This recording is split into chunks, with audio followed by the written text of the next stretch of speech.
In the summer of 1879, the streets of Menlo Park, New Jersey, were quiet at night except for the occasional clatter of horses' hooves and the distant whistle of a passing train. But inside the sprawling, ramshackle laboratory of Thomas Edison, a different kind of storm raged. Edison, relentless and obsessive, was on the brink of one of the most extraordinary breakthroughs in modern history, the invention of a practical, long-lasting electric light bulb.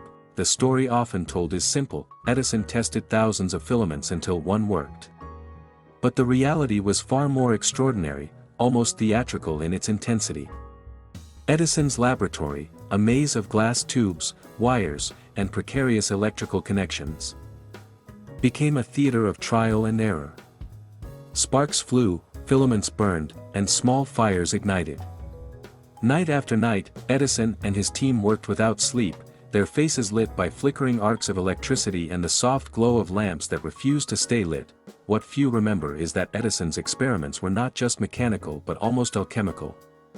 He tested materials both mundane and bizarre: bamboo, cotton threads, carbonized paper, even human hair. Each filament was a gamble. The laboratory often smelled of smoke, ozone, and singed fibers, and Edison would pace the room in the dark hours, murmuring to himself, making tiny adjustments with the precision of a surgeon. Some assistants feared for their lives, watching sparks leap unpredictably from the experimental setups, yet Edison remained calm, even cheerful in the chaos. One night, as the story goes, Edison stayed in the lab alone. He had been working for weeks without sleep, driven by a vision he could barely articulate: a light that could replace gas lamps, a light that would make cities safer and nights more productive. Around 2 a.m., a series of loud pops erupted from one of his circuits. Edison rushed to the apparatus and discovered a carbonized bamboo filament glowing steadily, burning brightly without smoke. It was the breakthrough he had been chasing for months, a filament that could last more than 1,200 hours. He simply leaned back, exhausted, and smiled, realizing the world would never be the same. The incredible aspect of this event is not just the scientific success, but the sheer human intensity behind it.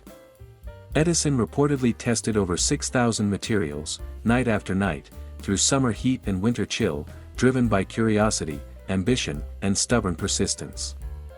His dedication bordered on obsession. The laboratory became both a battlefield and a sanctuary, a place where failure was constant, but the possibility of triumph hung like a spark in the air. This moment, Edison alone with his glowing filament, marks a turning point in human civilization.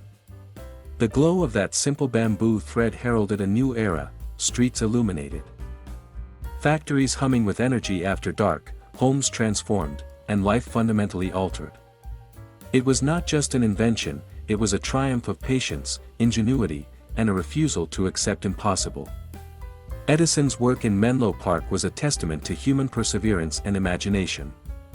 It combined brute force experimentation with flashes of insight, chaos with genius. The glowing filament became more than light, it was a symbol of what relentless human curiosity could achieve, of the transformation that occurs when one mind refuses to yield to darkness, both literal and metaphorical. Even today, one can imagine Edison in that quiet summer night, surrounded by wires and glass, listening to the hum of electricity, knowing he had touched the future. It was a strange, dangerous, almost mystical night, one of the many that defined the life of a man whose name would become synonymous with invention itself.